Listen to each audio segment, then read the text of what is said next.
Gonzaga coach Mark Few, told the Minutes last year that the months of April, May and June have become as busy and important as any other time on the calendar in terms of shaping a team for next year, more impactful in many ways than either signing day, in the fall or spring. The key events, figuring out who is going pro and who is returning, and navigating the increasingly flooded transfer market. Few got good news last spring when forward Rui Hachimura, too, decided quickly and easily to return to school for his junior season. Some key NBA decisions elsewhere went down to the wire, and they've had lasting impacts on this 2018-19 season. The toughest calls came from players who were invited to attend the NBA Combine. Almost all of those guys stayed in the draft. But 5 who returned have benefited from the decision, as have their programs. PJ Washington, 3, Kentucky. Decision day, May 30th, last day to declare. For years, the sophomore stigma has hurt the Wildcats. If you're not one and done as a celebrated recruit, you've failed. That mindset has led to more than a few bad decisions to go pro, see below. Washington might single-handedly alter that perception, because coming back for his sophomore season has been a colossal win-win for himself and the Wildcats. He's become the best player on a team that is now in the running for a #1 seed. While playing almost the same minutes as last season, Washington's scoring is up from 10.8 to 14.8 points per game, rebounds up from 5.7 to 8.0, and most dramatically his three-point shooting percentage has shot from 23.8 to 43.4. That's made Washington much harder to defend as an inside-outside threat. He's been at his best the last 2 weeks, averaging 21.5 points over the last 4 games. What makes me happy is when I'm hearing people call me and say, "Cal, he's the most improved guy in the country," John Calipari said Saturday night. And a big part of that was conditioning and toughness and focus. PJ finishes first in every run we do right now. Every run we do, assistant coach Kenny Payne's screaming and yelling, "Don't let him finish first," and guys are trying to chase him down and he ain't letting them. Now, let me explain. He wasn't first last year, the Martin twins, 4th Nevada. Decision day, late on May 30th, just minutes before the deadline. They're both listed at 6'7", but measured shorter than 6'5" without shoes at the Combine, according to NBADraft.net. That might not have helped their draft stock, but returning to Reno for another season should. While Caleb's three-point shooting has been a bit more spotty this year than last, his two-point percentage has risen from 50.4 to 57.5. Almost all of Cody's efficiency numbers have improved year over year, most notably his shooting inside the arc, 55.2% to 61.7, and at the line, 70.1% to 75.7. With those two and fellow senior Jordan Caroline, Nevada is 24-1 and a legit Final Four threat. Carson Edwards, 5, Purdue. Decision day, May 29th. Edwards was another Combine attendee who measured up short, in bare feet at less than 5'11", per NBADraft.net, despite being listed at 6'1". That's point guard size, but he's putting up shooting guard numbers. At any size, Edwards is still plenty big enough to carry the load for the Boilermakers, who are 18-7 and half a game out of first in the Big Ten at 11-3. If Edwards can maintain his 24.4 points per game average, up from 18.5 a year ago, it will be the highest scoring season at Purdue since Glenn "Big Dog" Robinson averaged 30.3 a quarter-century ago. Bruno Fernando, 6, Maryland. Decision day, May 28th. The powerful postman is a huge reason why the Terrapins will be back in the NCAA tourney field after missing it in 2018. He's adding some offensive polish to his game while also enhancing his overall assertiveness. Fernando had 21 assists his entire freshman season, 50 thus far this year. He's already scored 70 more points than all of last season, and collected 80 more rebounds. He's had 7 double-doubles in his last 8 games. Late decisions by non-Combine attendees. Lyndall Wigginton, 7, Iowa State. Decision day, May 30th. Wigginton's role has shifted from his freshman to sophomore year due to two factors: he missed 10 games with a foot injury, and the Cyclones have better players around him. His minutes are down nearly 10 per game, but Iowa State's competitiveness is way up over last season. An NCAA tournament bid is all but assured after missing the big dance in 2018. In fact, the Cyclones have a legit shot at the Big 12 title after winning at Kansas State on Saturday, a game in which Wigginton made 5 threes and scored 23 points.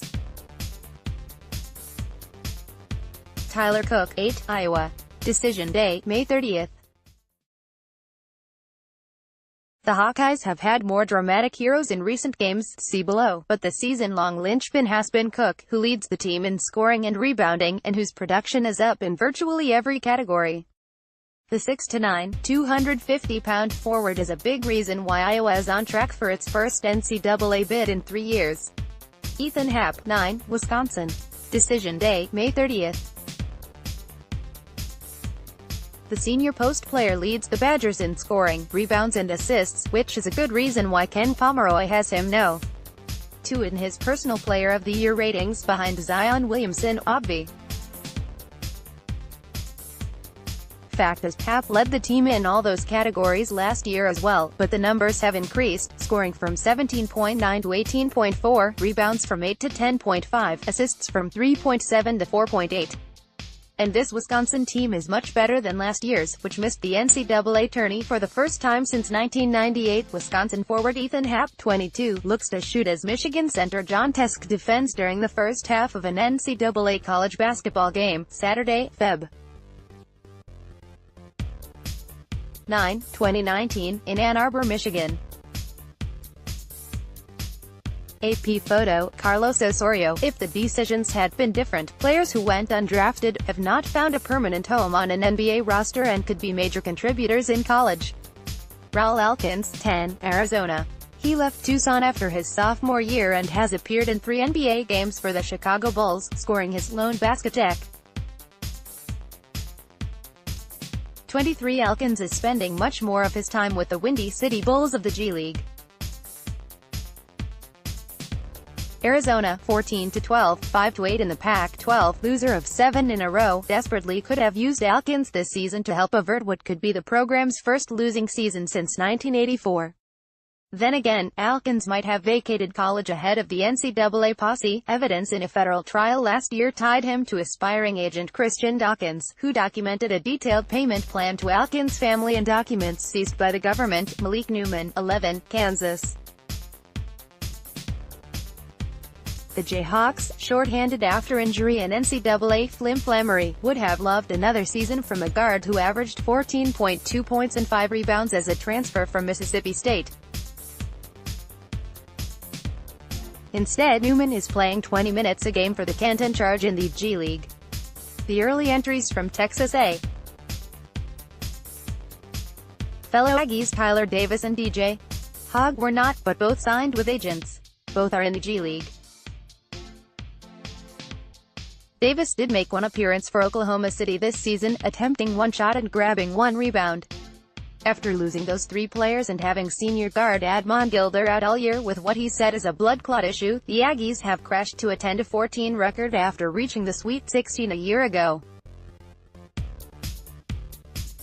There is a strong speculation that coach Billy Kennedy won't be back after his 8th season concludes. Exposed weaknesses: 5 teams having very good seasons that could end badly, if recently exposed flaws cannot be overcome. Michigan State 13. The flaw, a lack of healthy, productive players.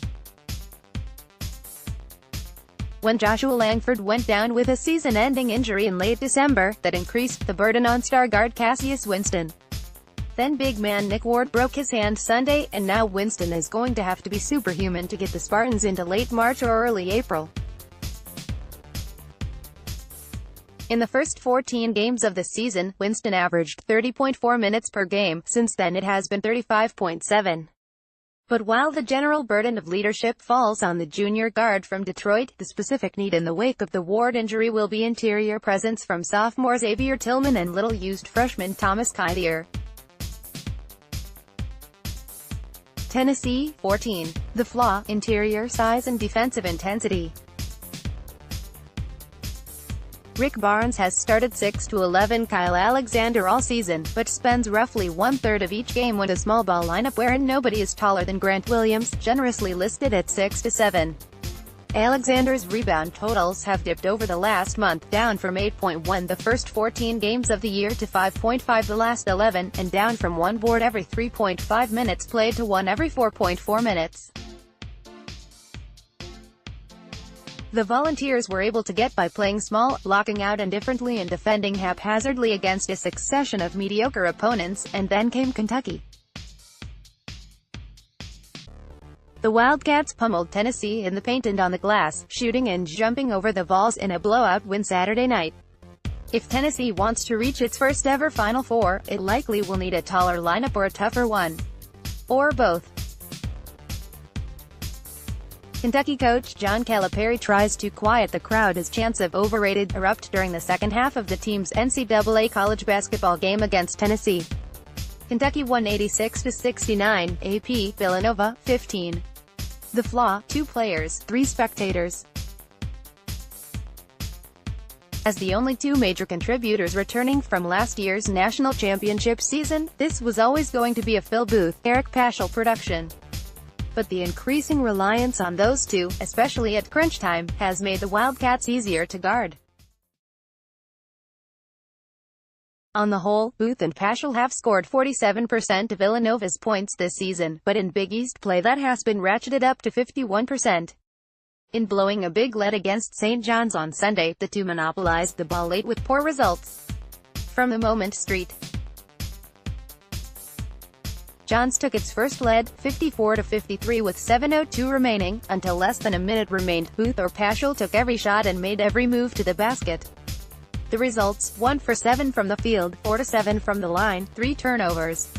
Jay Wright has to find another weapon, or at least a reasonable decoy. Kansas State, 16.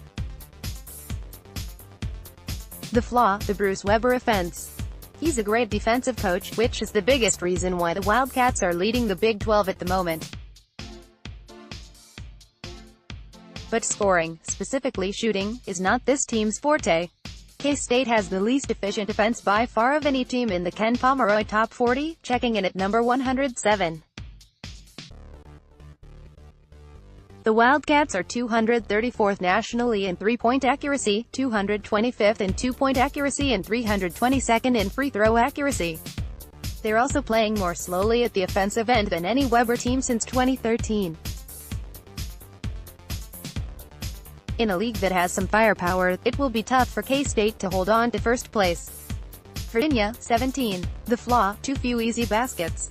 Now, when you shoot 40% from three-point range, then the long balls look easy, too.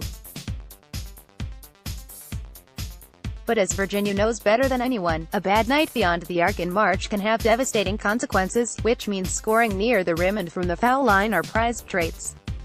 The Cavaliers were among the worst in the nation at free throw rate the previous 2 seasons, ranking 345th last year and 346th in 2016-17. They're better this year at 267th. But they still have attempted the fewest free throws per game of any team in the Atlantic Coast Conference, and that number is decreasing, from 16.5 in all games to just 14.2 in league play, heading into a Monday night game at Virginia Tech. Hawkeye heart attacks. No team has been living on the edge, the right side of the edge, like Iowa, 18, in recent games. The Hawkeyes are on a 4-game winning streak, and each of the last 3 has been more dramatic than the last. At Indiana on February 7, the Hoosiers chopped a large Iowa lead to 3 points with 1:50 left. Then guard Jordan Bohannon, 19, hit 2 big threes, the latter as the shot clock was nearing 0, and followed that with 5 free throws in the final 27 seconds to ice the victory. 3 days later at Northwestern, Iowa was hopelessly beaten, down 14 points with less than 4 minutes to play. Then the Hawkeyes started executing like crazy, Bohannon in particular, and the Wildcats started seizing up. Iowa wound up with possession of the ball down 2 in the final 10 seconds, and Bohannon swished a contested 3 from the top of the key for the win with a second left. All of which served as prelude for what happened Saturday at Rutgers, when it was more a matter of being lucky than good. This time it was the Hawkeyes losing their grip on a late lead, falling behind by a point on a Geo Baker 3 with 3 seconds left. Fran McCaffrey called timeout and set up a full-court pass by his son, Connor. Bohannon was double-covered, so he was not an option. If Steve Pikiell was going to lose, it wasn't going to be because Bohannon made one, Fran McCaffrey said. Iowa senior Nicholas Baer tipped the long pass toward the corner, where freshman Joey Scamp, 20, ran it down, turned and fired in almost a single motion. Then luck intervened. The shot kissed off the backboard at an improbable angle, swishing through the net for the victory. "I wound up being in the right place at the right time," Wee Scamp said. Tuesday night, the right place will be Big Ten Network and the right time will be 8 p.m. That's when Iowa plays again, against Wisconsin. Can't wait to see what the Hawkeyes dream up next. More from Yahoo Sports. Kaepernick's lawyer predicts one of 3 teams picks up QB Goodwill. What happened to Giannis ASG MVP? Team LeBron wins wild NBA All-Star shootout. Velasquez's UFC return spoiled in 26 seconds.